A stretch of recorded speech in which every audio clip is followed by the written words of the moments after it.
Good morning, everyone. It is currently January 2nd, 2024. That's right, starting the New Year's off with a bang. It's 7:45 in the morning, and I'm about to embark on an 11-hour drive. Where am I going? I'm going to head all the way down to Maricopa, Arizona. Now, if you've never heard of Maricopa, it's probably because you don't have a reason to. It's kind of a rural, small city, like an hour and a half from Phoenix. But to me, Maricopa holds a very dear spot in my heart because that's actually where I started my mission. Before I went to Portugal, I was reassigned to serve in Arizona, and I was there for about 5.5 months. And although it was hard, I met some incredible people. So I'm just extremely excited to return to this small little city to meet up with the friends that I made and just to have a really good time. This is the first time that I'll be traveling alone like this. There's no one else in the car with me. At least, I don't think there is. So this entire 11-hour drive is just gonna be by myself. I am excited. I'm about to hit the road. I got a burrito in my pocket and a hat full of dreams. I've got 12 silver sovereigns in my pocket and a hat full of dreams. You know, I've never been the biggest fan of coffee. In fact, I think it smells like burnt toast. But for all of you coffee lovers, in case you were wondering, I've found the place that sells the best coffee on planet Earth. And it's actually here in Beaver, Utah at a Flying J. You don't believe me?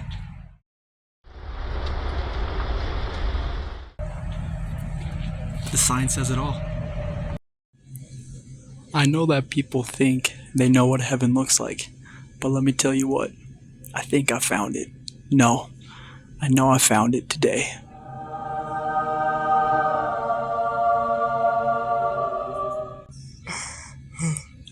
Oh my goodness. Oh, I've been laughing at this for the past 20 minutes straight. You guys have got to see this. Look at this. I don't need Google. My wife knows everything.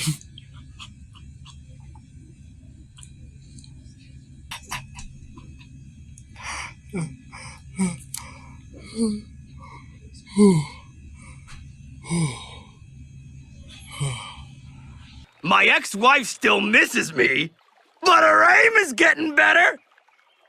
Her aim is getting better. So I just pulled up to my hometown, Las Vegas. And what can I say? It looks like a lot has changed since the last time I was here in 2002. You're telling me that this place has beer, ice, and snacks? Brother, that's one heck of a deal.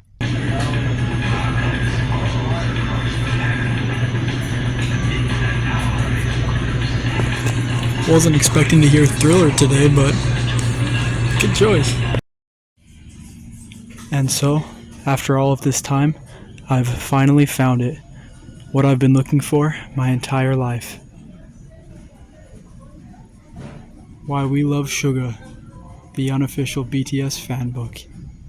I wish I would have gotten this on film, but as I was walking out, it was actually hard. It was hard to leave the Walmart because in front of the exit sign, there was a woman fighting an employee over a bag of toilet paper to the point where she had ripped it open and was throwing each individual roll at this poor man, and he was just going like, ma'am, I don't even know how to describe it. I wasn't gonna film it, bro, but I survived. I'm alive, and I hope that employee is getting paid well, even though I know that he's not. That poor soul. but it's time to hit the road again.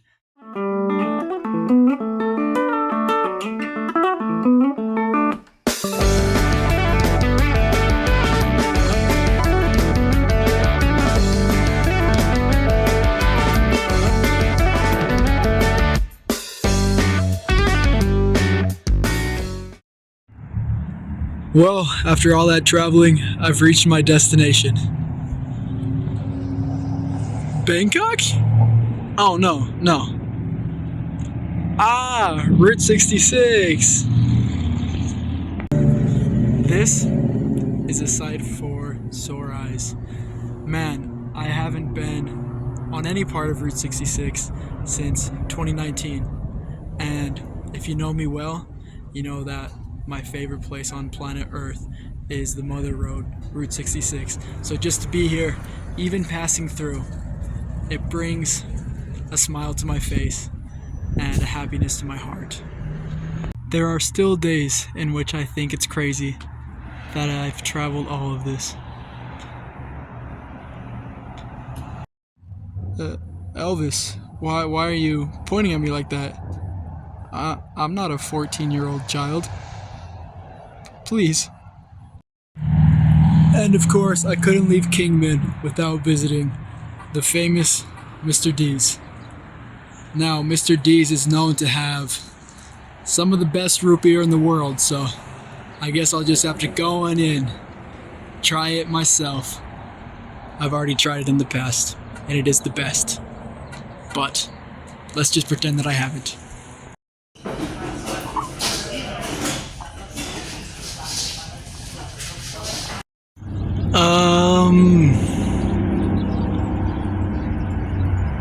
I think it's time to leave. Yeah, I'm leaving.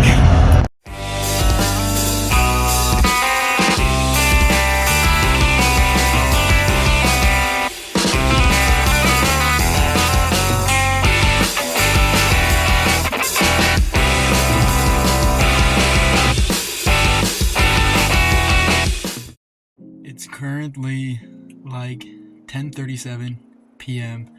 and after an 11.5-hour drive, I've finally arrived in Maricopa.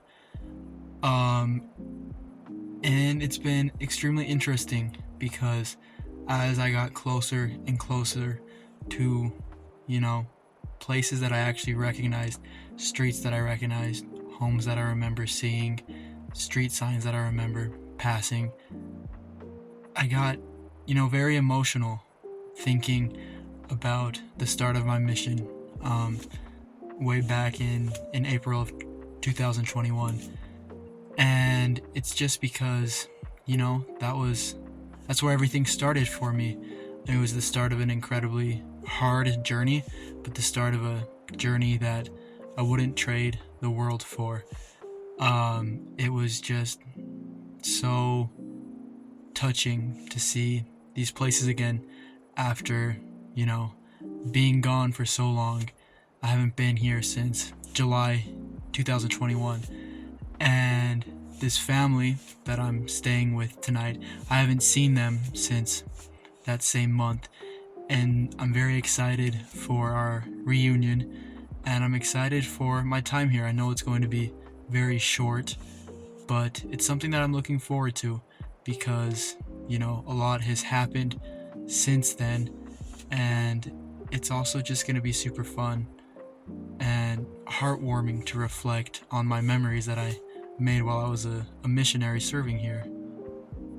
Okay, I don't know how I even forgot this though. Frick, oh my goodness. On the way here, somewhere on the route from Kingman, Arizona to now, I don't know, my GPS was on something crazy, and it took me down this back alley, hillbilly, middle of nowhere street. And when I say that, I mean it. I'm talking all of the sudden, there's a sign that I see, it's like up over there. I'm like, what does that say? Pavement ends here. What does that even mean? It meant that the pavement would end. And so for the next, I kid you not, hour and a half, I'm gripping my wheel. I mean, like this.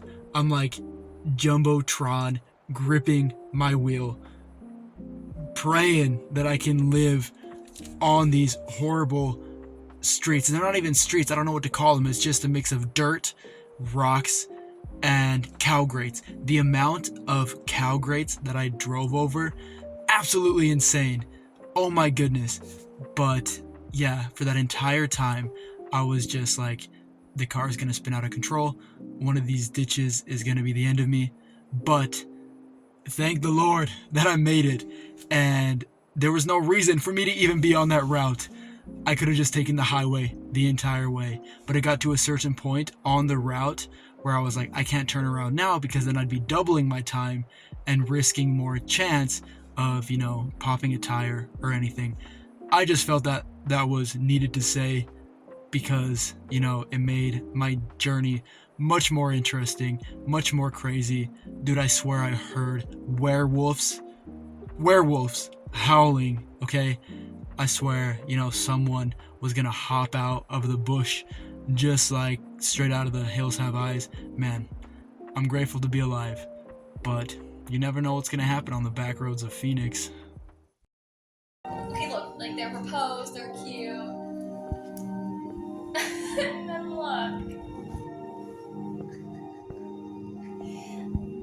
Gosh.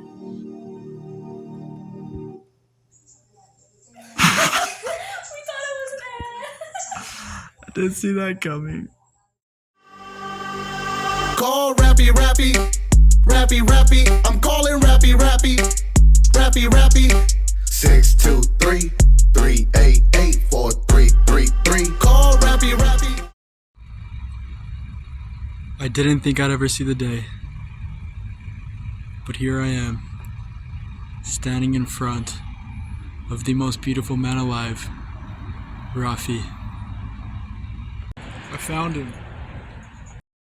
Today, I'm headed out to a place called the Dwarf Car Museum, and I actually visited here once while I was living here in Maricopa, and I haven't been since. Basically, it's a museum dedicated to the art form of dwarf car racing, which is pretty self-explanatory when you break it down. It's small cars. It's tiny cars that people have built and they race them. And it's actually super cool. These designs, these models, they are super intricate and they just look super dope, to be honest. And I'm excited to see if there are any changes. I'm excited to see what's stayed the same. And I'm especially excited to see the owners of the museum, because last time I went, they were extremely nice to me. So, let's go. No ladylike's to snuggle or dine, accompanied by a porcupine. Burma shave. Ladies and gentlemen, we made it. How nice is that? They reserved a parking place for me. Hey, I know this guy. He sings my favorite song, the Rick and Morty theme song. Well, it's Rick and Morty time. Man, would you just look at this place? It's the closest thing you got to Route 66 that's not actually on Route 66.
president of Mars?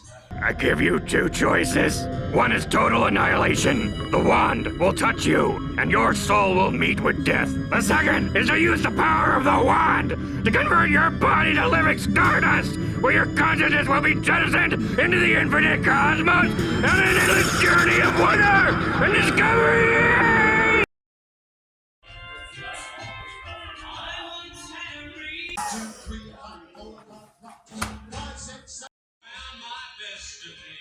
You know me, just working in the garage, doing manly things, like mechanic stuff, and cars. Let me just use the restroom.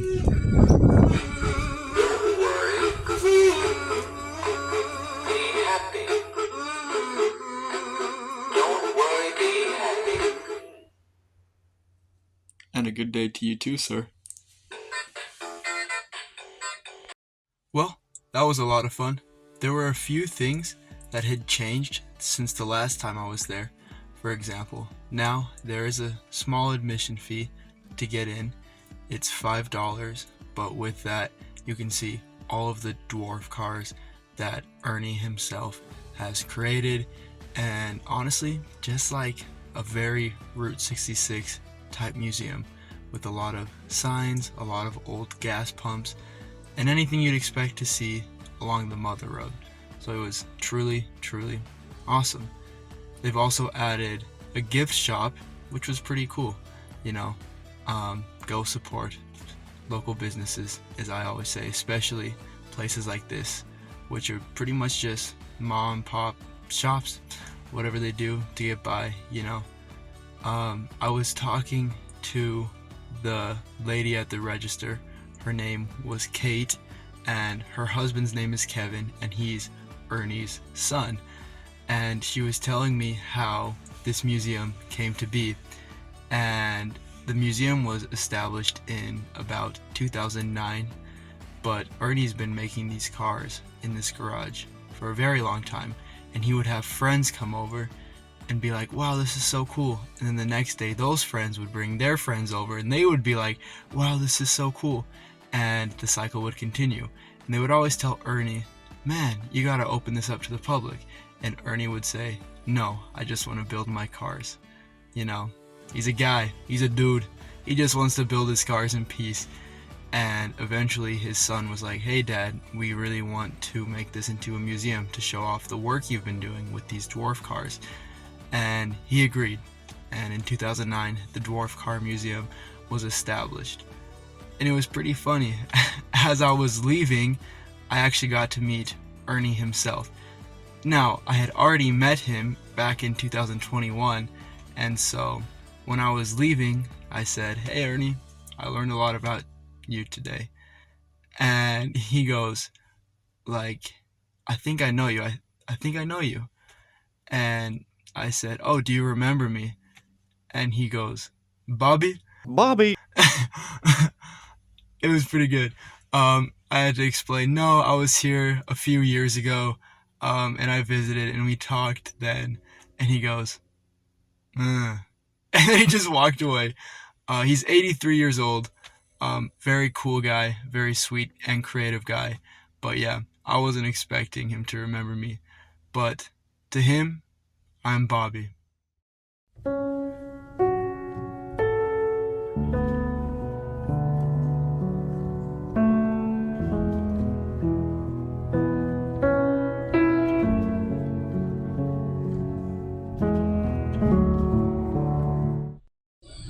After all this time,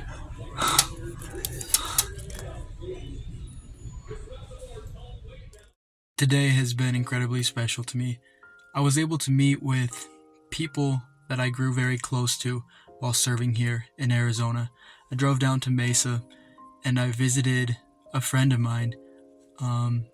And while I was serving here, he helped me and one of my companions produce songs that we made. And he's just an incredible guy, a very, very humble man, a very kind man. And we went to a small hole-in-the-wall restaurant and we ate burritos and he talked about his experience as a cop. And, I have my own opinions on policing, but the stories that he told, it really made me miss be a missionary. I realized how little stories I hear from people these days because I just don't have the time, or I guess to put it in a different way, I'm not there to listen. He told me about this incredible story on New Year's Day, 1982, where he was stationed in Mesa, and he got a call about a drunk driver and a hit and run, and he pulled her over. It was this petite little girl. That's how he described her. It was actually kind of funny. And she was a stripper. She worked at a strip club, and she didn't want to get arrested, so she starts climbing up the car, and oh my goodness, on top of the car, she starts stripping for him, and she says, "Come and get me." And it's 18 degrees outside, and he has no idea what to do, so he calls for backup. And you know who pulls up? The entire squadron of men. They want a free show. It was pretty hilarious the way he described it. I miss hearing stories like that, and I love hearing people's stories because I find them so intriguing, because everyone has stories to tell. I was also able to visit a family that I grew very close to, and the kids, they've grown 2 years since I last knew them, but it's hard for me to accept that. One of them's now 18 years old. He's an adult, but to me, he's always going to be 16 years old. The mission is interesting. It's kind of this break from life where everything else pauses because you're only focused on one thing, which is your missionary purpose. Yet in reality, life goes on. So it was wild to see how these kids had grown, but the love they had for me, it's still there. They haven't changed. There's still these incredible human beings. And I visited another family, and we talked for hours and hours about our own mission experiences. It was just so awesome to see that everyone has their own stories to tell. We all have things to talk about. Everyone's life is very interesting. You just gotta sit down and be willing to listen. And they showed me so much love. They showed me so much gratitude for wanting to visit them and thinking about them on my short little trip to Arizona. And it's been a really, really awesome day. And I have one more day tomorrow, and I'm excited. I really am. You look lonely. I can fix that.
Now, before I left Maricopa, there was one last place I had to visit, and that was the street on which my house was as a missionary. While I was here, I lived with 6 other elders. We all shared one home, and it was an incredible experience. I grew to be very close to them, and I grew to love them with my time here. But returning to this street has been very eye-opening, and it's made me very appreciative for my time that I spent in Arizona. Although it wasn't as long as my time in Portugal, I've been able to reflect on how when I first got here, I didn't realize that I was starting a new chapter in my life that would go on to be so important and so impactful for the rest of my life. And you know, every single thing that happened here was incredible, regardless of the difficulties and the hardships that I faced. You know, the heat, the mocking, the the fights, all of it. It was all worth it, every single minute of it, and it will forever be so important to me. And you know, there's not much to say, although I have said a lot, you know. But this city will always hold a special place in my heart, and I will always love the people of this city. And, you know, the work goes on, and trust in the Lord's timing. And, you know, who knows, maybe I'm making this video for myself. But maybe that's a good thing, to reflect upon the things that have happened and reminisce in them. But it's been an incredible trip, and I think that's all I have to say, unless you guys want to hear a ghost story, since apparently the lighting is perfect for it. Ooh. You know, I was gonna go inside, but I heard there were some strange things afoot, so I'm just gonna pass. Strange things are afoot at the Circle K.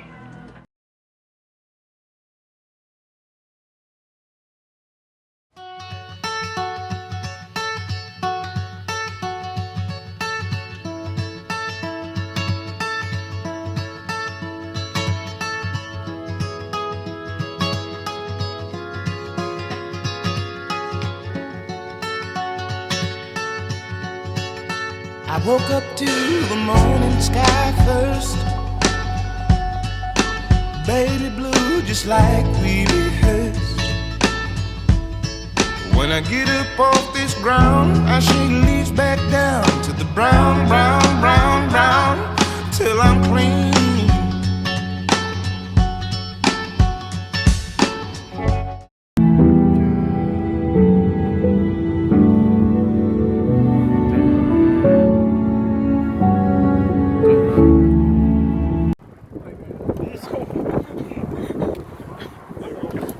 Maya, what did you do?